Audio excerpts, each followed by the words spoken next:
You've hit age 60 with $3 million saved. First off, congratulations. That didn't happen by accident. But here's the thing, 3 million doesn't automatically mean you're just retirement ready. Because at the end of the day, it's not just about how much you've saved, it's about how you plan to use it.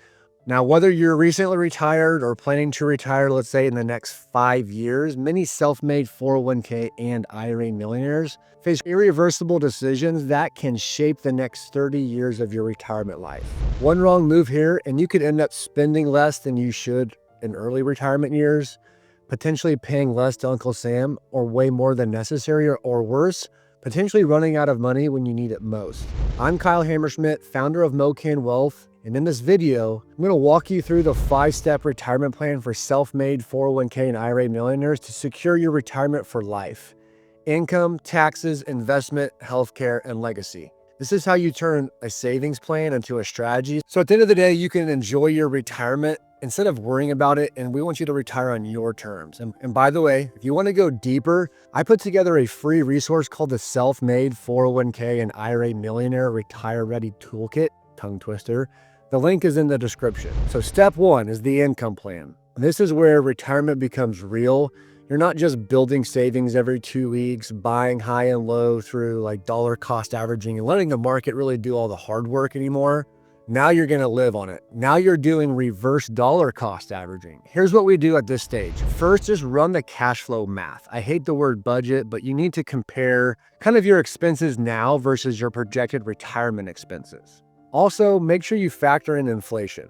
So for example, if you're going to need about $144,000 today, that's closer to $288,000 by your late 70s at 4% inflation. Next, break your expenses into 2 categories, essentials and non-essentials. Some of the non-essentials will probably vary, and then they might even drop off at some point.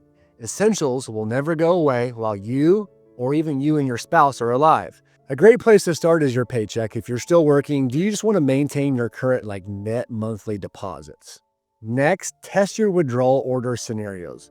What happens if you pull from your IRAs first, your brokerage accounts, your Roth IRAs? Each decision kind of has a ripple effect on taxes and Medicare and your portfolio longevity. This isn't just about running numbers on some spreadsheet. Minimizes your lifetime tax burden while maintaining the lifestyle you've really worked hard decades to achieve. Then there's Social Security timing, understanding the break-even analysis, and sure, waiting until 70 gives you a bigger check. It's about 132% of your full benefit versus at age 62, it's about 75% of your benefit. But it also forces you to rely on your portfolio more in your early years. For some, claiming earlier reduces pressure on your portfolio. The right answer just depends on your broader plan, not just a calculator in isolation. For households, a larger grosser check does not always relate to better planning outcomes. So here's the key, understand the trade-offs for each decision you're going to make. For example, if retiring and claiming Social Security right away will just let you sleep better at night, all you need to do is understand what other areas of your plan now take on the risk. Maybe that means being more conservative with your investment allocation or even being more aggressive with Roth conversions to potentially offset that tax burden in the future. Finally, select your withdrawal strategy of how you're going to take money out from your accounts. Are you going to use a 4% rule or the guardrail? To me, the 4% rule is a little outdated. The goal with the guardrails is spend more when markets are strong and then tighten up when they're not. But the big one is you know exactly how much you can safely spend without second guessing. When you put that all together, you're going to have a retirement paycheck system. And for many we work with, it's really centered around this risk-based income guardrails. At the end of the day, from my experience, most people just want to know how much they can safely spend without leaving a large pile of money behind, but not dying with zero. But then they want to know when would adjustments need to be made up or down before we retire? What do those numbers look like? Your strategy should support your lifestyle and your goals, not just maximize your account balances when you die. Following the wrong strategy or even the wrong data leads to 2 things: underspending and potentially dying with higher balances when you're gone.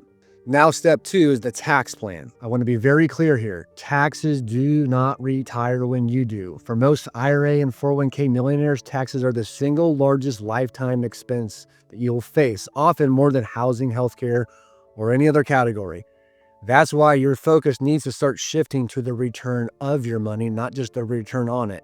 It's very common for a 7-figure saver to be working with a bigger brand name firm, who only provides investment pie charts and annual meetings. But to me, tax planning is the most critical part of your retirement plan. If I can give you one tip, avoid working with anybody who's willing to ignore your biggest retirement expense, taxes. Unless, of course, you really enjoy leaving Uncle Sam a generous tip. So here's where Roth conversions will shine. So back in 2017, the Tax Cuts and Jobs Act temporarily lowered income tax rates across the board. And for high balance 401k and IRA millionaires, it created one of the best tax planning opportunities in decades. But now that window has been open for a second opportunity with the new tax laws. And here's what's even worse. Many self-made and 401k and IRA millionaires didn't even take advantage of the first window of opportunity. They kind of waited, delayed, or simply didn't know what was possible.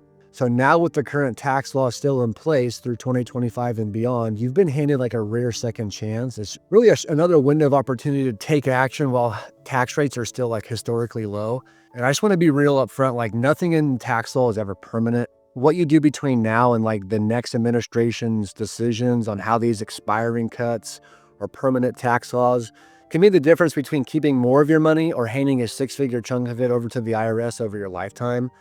And to me, like the clock's ticking and waiting too long could cost you more than you actually realize. And this is why timing matters more than you think. Because when it comes to retirement tax planning, waiting can be very expensive. The longer you delay, the fewer the options you have and the more control you relinquish to Uncle Sam. When it comes to tax planning, the best time to act was yesterday. The next best time is right now.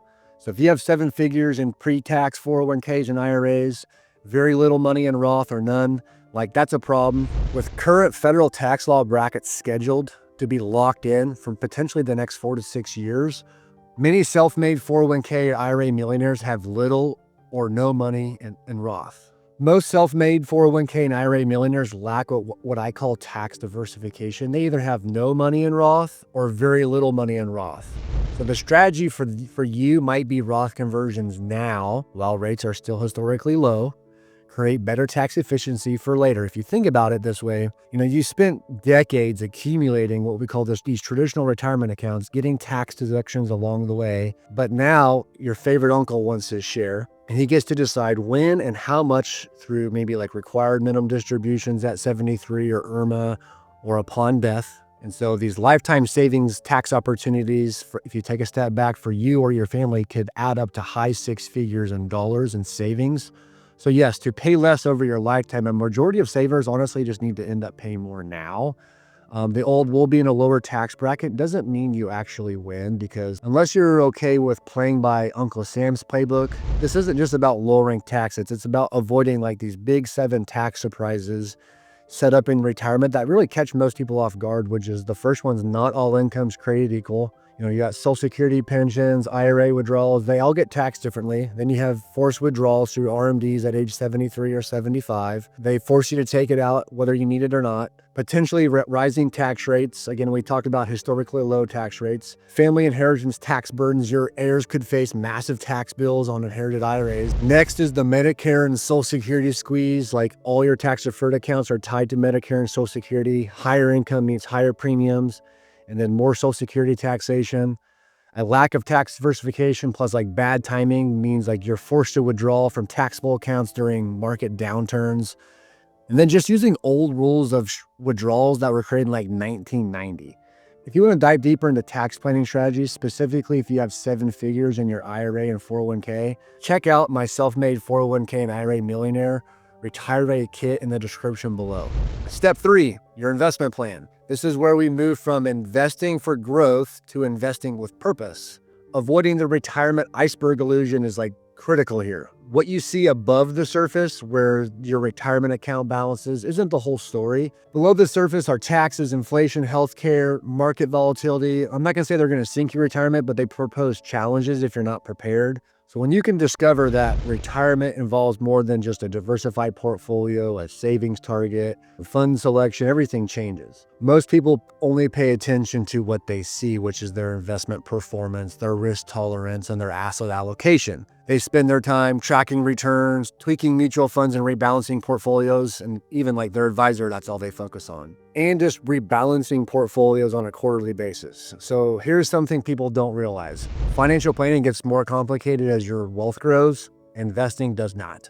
And yet most savers with 1 to 10 million go to the advisor acting as the investment manager instead of the advisor leading with financial planning. Selecting the right investment strategy goes way beyond a pie chart manager or like a cookie cutter 60-40, 70-30 target date fund. Like every retiree is like, hey, you're all the same.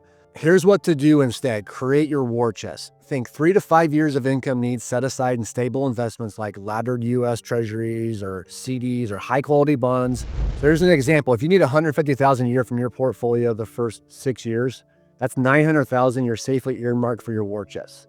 That way, when stock prices drop, you're not forced to sell your stocks at a lower price and lose more shares from long-term portfolio growth. This war chest serves as your buffer against sequence of returns risk, which is the danger that poor market performance early in retirement could permanently damage your financial security. And now you're going to put the rest of the money to work beyond your war chest. Like the rest of your portfolio stays invested in long-term growth vehicles. It's not guesswork.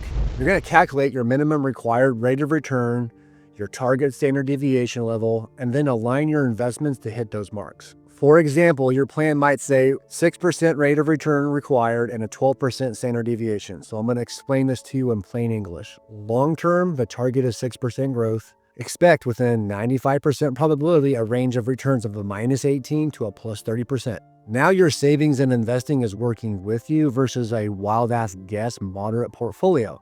One would be amazed how clear investing becomes as you approach retirement and in retirement. Once you lead with your income, your healthcare, and your tax planning first, and then investments last. Your strategy should reflect your plans.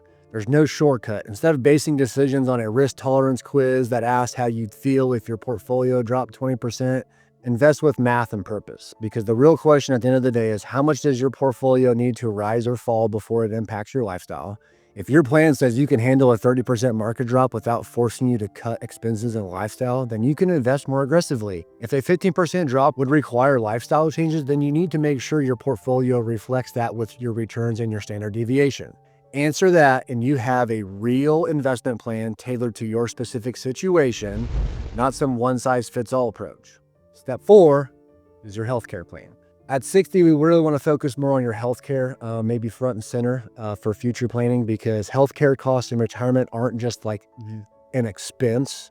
They're often like a wild card because they could derail even the best laid financial plans and portfolios. If you retire before 65, you need to bridge that gap until Medicare kicks in. So COBRA is an option, and yes, it's okay to pay for it from your IRA and 401k. You don't have to keep working just to hang on to employer insurance. The key is factoring in this cost into your withdrawal strategy. Even better, if you have an HSA, or start maxing it out now, or use your existing HSA balance to cover these bills tax-free. You might have to go to ACA Marketplace, another option to explore. Here's the key insight. When you look at premiums, they're based upon your income, not your assets. So with the right withdrawal strategy, you might qualify for subsidies and keep those costs low. However, like the planning needs to start now for early retirement.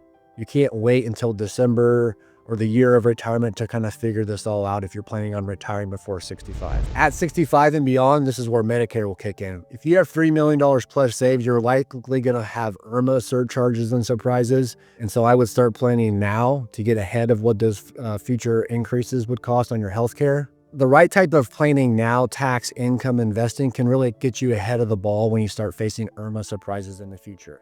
And now from healthcare, let's not forget about long-term care. This is the elephant in the room, the one that most people ignore. And you really have 3 main choices. You're going to self-insure, which making sure you're setting assets aside now for long-term growth in care costs. You're going to buy traditional long-term care, like pay premiums for coverage, and that may or may not ever even be needed.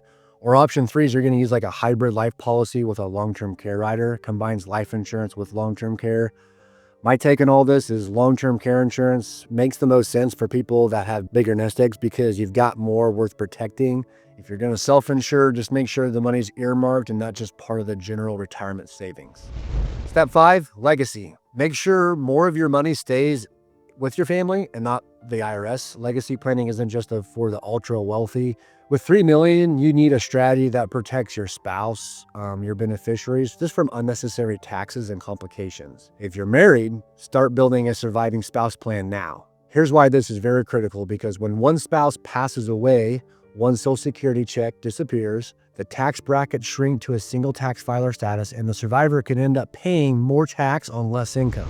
Meanwhile, expenses like housing and utilities, insurance often stay the same. Life insurance or accelerated Roth conversions while both spouses are alive can really help you protect against this tax time bomb. Are you aware what the rules and the plan would look like if something were to happen to you tomorrow? Most couples have not had this conversation, and the surviving spouse often discovers they're in a worse tax situation than expected. If you're single, or once both spouses pass, the Secure Act 2.0 rules will require your beneficiaries to drain those inherited IRAs over a 10-year period, often in their peak earning years, while they're already in high tax brackets. This is also a time to get your trust, will, and power of attorney updated, or finally put them in place if you haven't already. With this $3 million in savings, proper estate planning documents aren't even optional. Like, you need an updated will that reflects your current wishes, potentially durable power of attorney for financial decisions, or healthcare directives and power of attorney for medical decisions, potentially a revocable living trust to avoid probate and provide privacy, and then proper beneficiary designations on all of your accounts. This supersedes your will. Legacy isn't just about money. It's about clarity, control, and making sure your wealth reflects your values while you're minimizing the tax burdens on your loved ones. So there you have it, the 5 steps for your retirement plan at age 60 with $3 million saved. Income plan: create predictable cash flow that supports your lifestyle. Tax plan: minimize lifetime taxes through strategic Roth conversions and withdrawal sequences. Investment plan: build a purpose-driven portfolio, not a cookie-cutter allocation. Healthcare: prepare for rising costs and potential IRMA surcharges. And number 5, legacy: protect your spouse and your beneficiaries from unnecessary taxes, because most people only focus on one of these, the investments. But the truth is, your success comes from coordinating all 5 through a system that we use called the 5-seed system. If this video was helpful, hit like, share it with a friend, and subscribe so you don't miss future videos. And if you're ready to see how these strategies apply to your specific situation, again, check out that retirement toolkit I have in the description below. And remember, retirement is about more than just a big account balance. It's about building a plan that lets you enjoy what you've saved on your terms.